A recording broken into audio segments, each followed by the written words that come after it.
Welcome to the Ramsport workshop. In this video we have this beautiful example of a 1965 Pontiac GTO. Now the GTO is coming to us, it's a customer vehicle, and the customer has provided us with a snag list of things that he would like to be rectified for it.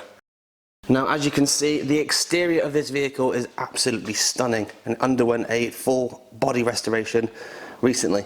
Unfortunately, there is a few knocks and bangs and things that the customer's not particularly keen about, and it's come to us to have those rectified. So we have a list of engine, suspension, steering, exhaust, transmission, interior and electrical things to look into. And once it's back to its full capacity once more, we'll get the vehicle outside and we'll give it a full detail before handing it back to the customer for him to enjoy the open road once more. As you can see, it's already started taking place. We've got a bit on the engine bay already stripped down.